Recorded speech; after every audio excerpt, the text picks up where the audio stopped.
Hey y'all, Jamie here, proud 54-year-old trans woman from New Orleans. So, where last I left off, one of my best friends, Terry, had gotten out of jail with her head shaved.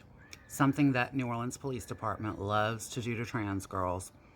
It's notorious. If you go there and you go to jail and you're trans and you have long, pretty hair, honey, you better hide it or they're coming for it and they will shave it. So when she got out, her and I start working at the Mile My, which was the Jazz Quarter, where J.A. Gambino owned it. Yeah, the Jazz Quarter. And so we're at the Mile My. Barbara King, Baby Sister are still the bartenders there, very famous girls in New Orleans. And Barbara King is waiting on us one night when the Grateful Dead walked in. The rock group, the Grateful Dead. Yeah. And they were in town to play in concert at the UNO Lakefront Arena. And so they wanted to party. Now, guess who else was working there, y'all? One girl named Candy Slice, who's a very dear old friend of mine. She's still a dear friend of mine. And I had met her in Houston with Killer Kelly. Her and Killer Kelly were really tight, but me and Candy were cool.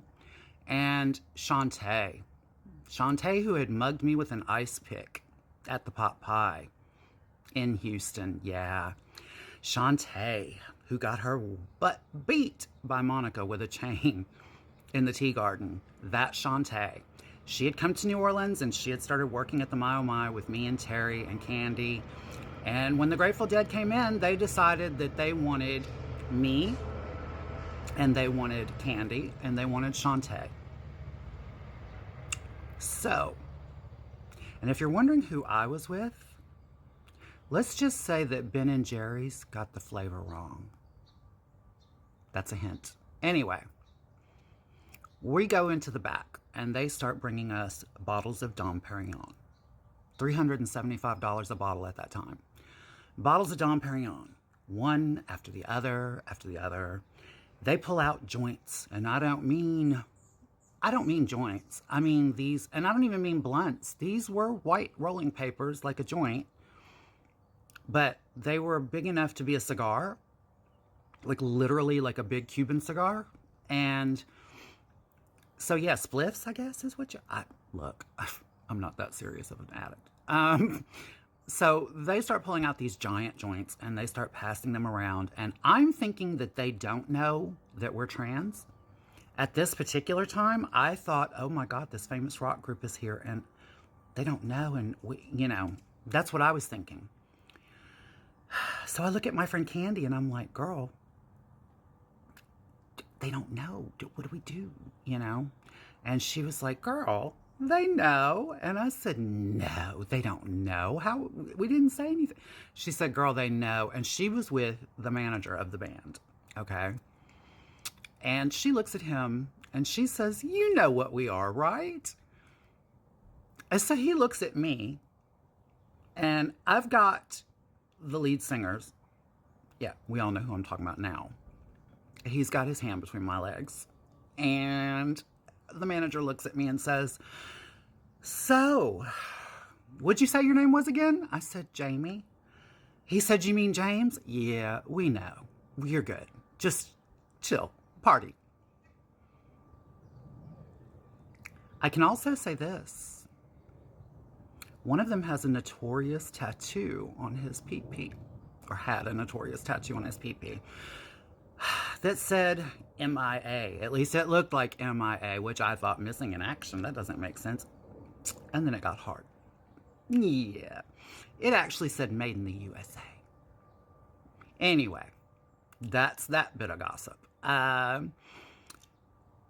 So they partied with us, and they partied so much that I blacked out. I got so stoned and so drunk on champagne that I just blacked out. The last thing I remember is walking up to the front of the bar and throwing myself over the bar at Barbara King and saying, girl, I don't know what I'm doing. I am so fucked up. And she said, girl, I'll take care of you. And she put me in a cab. She told Terry. And Terry came over. And I don't remember this. All I know is that Terry said she put me in a cab to go back to the hotel. The next morning, I'm at the hotel, and I wake up with no clothes on. Damon didn't do it. Damon wasn't even there. Damon was off hustling somewhere. I was alone, naked, and I didn't know why, but I knew something had happened. And so I asked Terry, girl, how did I get home last night? She told me, oh, I gave the cab driver $10 and your key and told him to make sure you got in the room okay. I said, so basically you just gave him a freebie at my ass. And if y'all want to know what I did next, y'all know the routine. Be here tomorrow and I will too. I love you all for watching. I love you for the comments, and I will see you later. Bye-bye.